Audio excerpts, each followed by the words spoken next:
Shalom Dammit! This is Rabbi Sol Solomon with a Rabbinical reflection for the week of May 3rd, 2015. I don't know how much a gold nugget is worth, but I'll tell you how much a chicken nugget is worth: $400. Let me explain.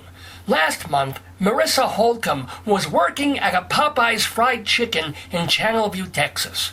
We can already feel sorry for Marissa Holcomb, because if there is a 10th layer of hell, it would be a Popeyes Fried Chicken in Channelview, Texas. So, Ms. Holcomb is doing whatever managers do in a Popeyes franchise, dipping claws and beaks into a secret combination of garlic and sawdust, keeping the grill reasonably free of pestilence, and coping with the kinds of customers who find Kentucky Fried Chicken too high-end.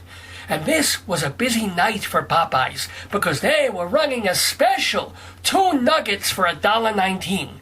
I mean, why pay more for arteriosclerosis when you can get 2 lumps of toxic entrails for the price of a Bruno Mars download? So, Marissa Holcomb, mother of 3 with another on the way, is selling customers breasts and thighs, since she was obviously giving hers away for free, when in comes a robber. He leaps over the counter, waves his big scary gun around, and gets away with $400 out of the register.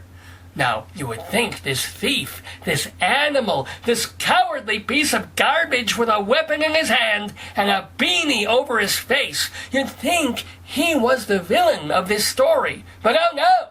He is not the Blucho of this Popeye parable. After the robber runs out the door, one of Holcomb's superiors approaches her. Does he ask her, "Are you okay?" No. "Would you like the rest of the day off?" No. "Do you need to change your underwear?" No. The manager says, "You owe Popeyes $400. "Excuse me," says Holcomb, her eyes popping, because it's Popeyes. "You owe us the $400 the thief took when you were on your shift." Why?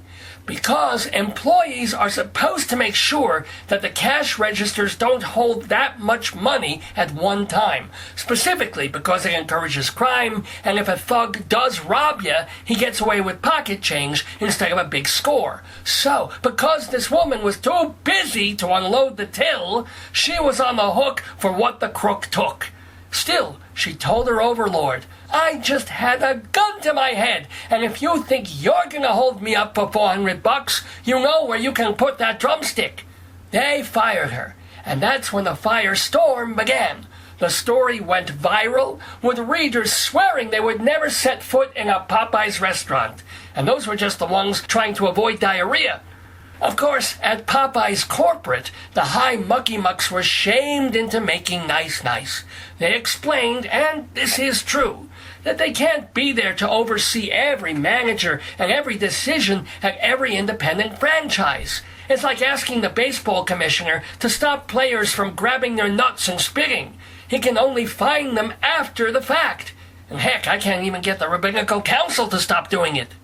More importantly, Popeyes apologized to Holcomb, offered her her job back, and $2,000 in lost wages, which is a small price to pay for the company to win back a smidgen of consumer respect. Too small. As of this writing, Holcomb was weighing her options, which no doubt include hiring a lawyer to sue Popeyes for $80,000 per nugget.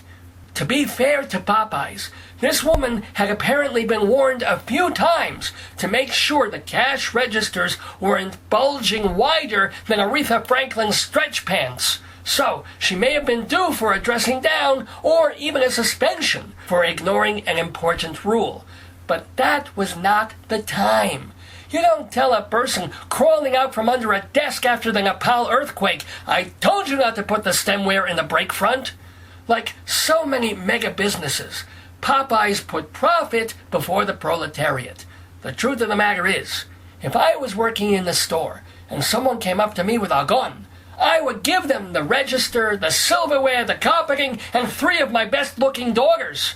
And if I was managing a store where this happened, I would send the employees for counseling, give everyone a week off, and hire a big Dhaka security guard.